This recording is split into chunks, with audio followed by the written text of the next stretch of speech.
there, it's Natasha and thank you so much for joining me today. We are going to go ahead and create a card that I needed for a 66th birthday today.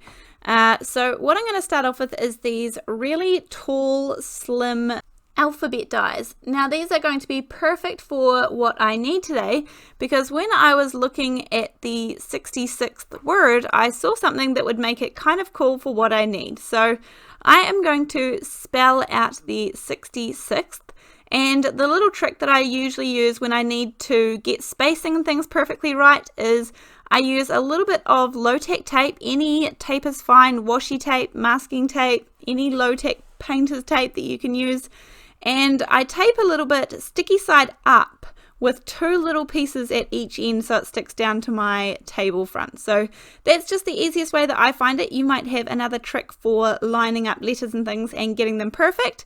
Now I have the word 60 there ready to go, and I peel off the little end pieces and pop them up there just because the letters are so tall. I'm going to start off with a 4 1/4 by 5 1/2 panel, and I have run that through my die cutting machine, and then I get all of these gorgeous letters really nicely lined up and straight.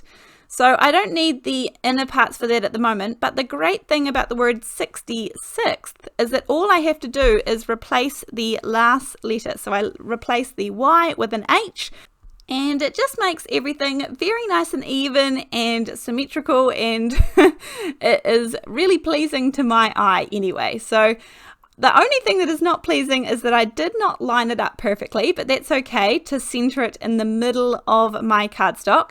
I always wanted to cut it down because I want there to be a border, so I have trimmed it down so the panel is now about 4 by 5 1/4 inches. I have this perfect plaid, the winter one from Lawn Fawn, and I'm going to make a shaker card because I have not made a shaker card in a really long time. So what I'm doing first is putting down some double-sided tape.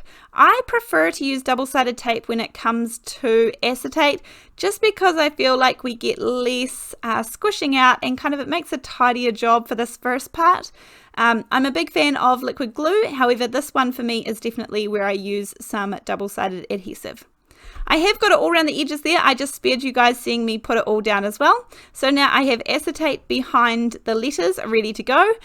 But before I go ahead and start on the foam tape, I really want to colour the edges up just a tiny bit. So I'm using a finger dauber and some vintage photo distress oxide. It doesn't matter if you have any kind of browns, it doesn't matter if they're oxides or normal distress inks, just use what you have, everything will work. And then when I thought I had finished up, I actually realized when I put it down on my desk that I wanted it to be a little bit darker. So I was a little bit naughty and didn't get down my non-stick sheet, but I just was able to wipe up my background anyway, so that's okay. Now in this video today, I am going to show you guys a little cheat that I do. So I need to put foam tape on the back of my panel here, so I'm going to use plenty of foam tape and make sure I get it all in between the letters and things. However, what that means when I have it all in between the letters here, there is usually two ways that you can put together a shaker card. Once you have it all filled up with sequins, you can take your background and try and put it down onto the sticky foam tape, and then turn it over and hope that you have it all lined up. But if you're like me, the chances of that happening are pretty slim.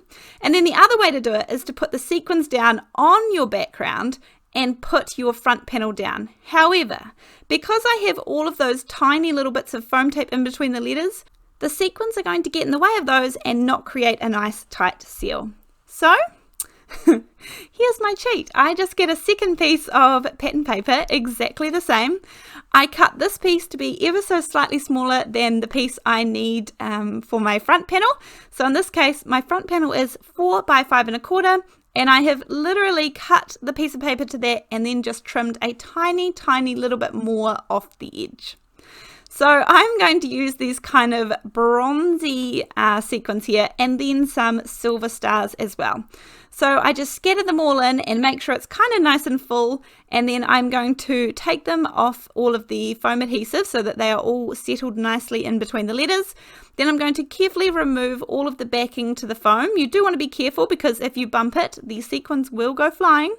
And I am going to pop down my little cheat piece there to the background, and that way I can line it up perfectly. I know that everything's nice and sealed. and that my shaker card is sounding really good too. Last of all, I'm just going to use the Happy Birthday from the Letter It All the Little Things stamp set. This is a fantastic stamp set that I use over and over and over again. I'm sure you guys are tired of seeing it in all of my videos at the moment. I stamped them out a couple of times on some black paper, and I'm just using some fine white embossing powder, which I will melt with my heat gun, and then I'm just going to cut these out kind of small so that it says Happy 66th Birthday. So I would love to know if you guys have any cheats or hacks for lining those sorts of things up when it comes to shaker cards. Let me know in the comments section down below how you go about it, because that's the way that I've found the easiest recently. That does save me a lot of anguish and frustration when I go to turn over my shaker card and it's not lined up properly. Now, just to do the same treatment to my back panel as I did to my front card panel, I have added a little bit of that vintage photo ink around the borders. Then I'm going to use that liquid glue to adhere it down to a 4 1/4 by 5.5 inch Nina Solar White 110 pound card base. And then that way I can just glue my shaker on the front and I am good to go. The only other thing that I'm going to add on is I really liked those kind of bronzy browny sequins as well that I put inside of the shaker, and because the letters are really nice and slim, I think this makes a really nice male masculine card. And yeah, the shaker portion of it is not kind of really bright and bold, but I think the colors help me out with that a lot as well. And that finishes off our card for today. I hope you guys have enjoyed this one. Let me know what you think in the comment section down below, and I'll see you on the next video. Thanks, bye!